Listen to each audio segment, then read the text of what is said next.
Good evening. By the way, when Rush said fear of speaking, he was talking about me. So, it's funny, it's ironic that I'm talking at a school dinner when at 8 years old, I was thrown out of school. The story went, my mother gets a call, I'm sitting on the couch, I go pick up the phone and it's my principal, and I recognize the voice and I knew at that moment it wasn't going to be good. And he was like, in Yiddish, Mama is in the shtub, mother's home? And I said, yes. And I knew it.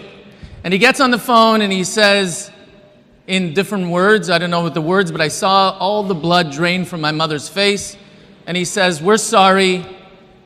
The grade 1 teacher said that either your son leaves or he's going to leave. So the next morning, there was no lunch, there was no school uniform, there was nothing.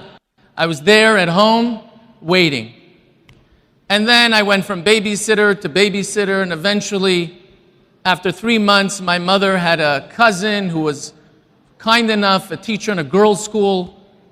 And at that moment, for the next 3-4 months, I was in a girls' school. Maybe that's why, whatever. Okay. So, eventually, after the next year, I got back into the school, and I really got good at avoiding either the principal or the office. So one morning, I'm getting dressed, and my mother sees me putting on one pair of pants, another pair of pants, and a third pair of pants. And she's like, what are you doing? And I said, I'm preparing. She said, what? Because in our days, unlike today, there was capital punishment, right? If you went to the principal's office, the chances are that he would move back 3 steps, wind up with the ruler, and hit you. And I was prepared. Because that day when I got sent to the principal's office, he was going backwards and forwards with the stick, and I was laughing, and he was frustrated until he broke the stick, and that was the end of that. So I was prepared because actually I was like Spielberg. I had a chair in his office with my name on it. So I had a place there. I was there all the time. Now it's interesting. There's a medrash that talks about why we have this little indent. And this medrash talks about before we're born, we know the whole Torah. The second, before we come out, the malach comes and pinches us right here. And I'm sure there's many explanations to this story, but I have my own explanation. And I've never shared this in public, but I'm going to share it here tonight. I was 10 years old, couldn't read well, dyslexic, sitting in class, and the teacher, who, according to the community, was a malach. He was considered an angel. Couldn't do any wrong. He calls on me and he says, Pinny, read. I start reading Rashi, and it wasn't coming out correctly. So I stammered, and I stopped. And then he asked me to read again. And I said, I can't.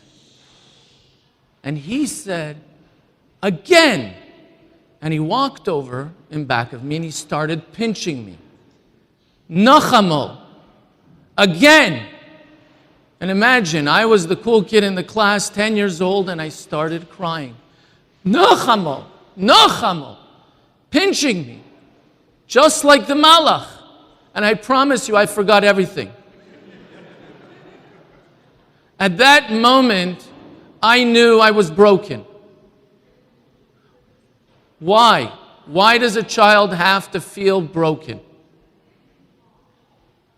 I made it through that school. I went to another school, and thank God I found a Rebbie that understood my tools. He encouraged me to fly. And Baruch Hashem, fast forward 30 years, I had a child exactly like me. All my mother's friends meet me and they would say, oh, thank God, payback. But he was a great kid, the most empathetic kid. But the specialist said that he has a Ferrari engine in a Toyota car.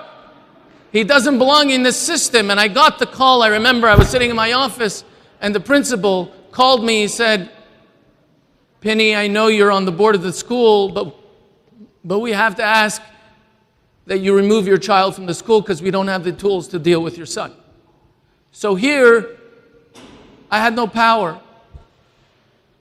I had to take out my son, my 8-year-old son, send him to a non-Jewish school. Forget about everybody in the community, whatever, but I'm on the board of the school, and I can't do anything.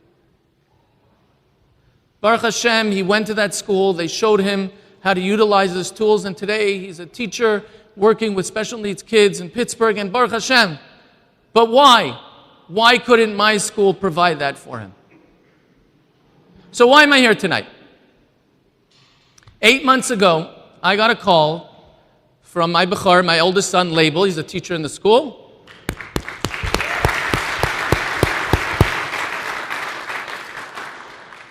He called me, he said he's going for an interview. I said, great. Where? Lamplighters. Never heard.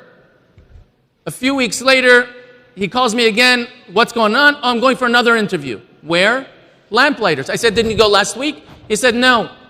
There's a series of interviews you have to do. Then you have to meet with a specialist. Then you have to meet with this person and that person. I was like, wow, there's a school that actually cares. There's a school, yes. There's a school where the teachers have to be at a certain caliber where they recognize the Pinteleh Yid. And I was like, okay, let me do my research. So I went to the website, and I went here, and I went there, and I said, I have to come see the school. So I came, I met with the Chaver.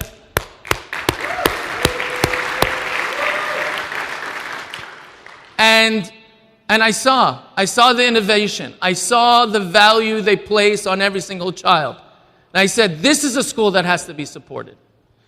Tonight, b'hashgacha pratis, by divine providence, you are all here today. Hopefully, you'll have the vision that no child has to go through what I went through and what my son went through. Because there is a school in your community that provides the tools to every child so that they can soar like an eagle. They can fly with the tools they have, and you have the ability to support that. Good evening.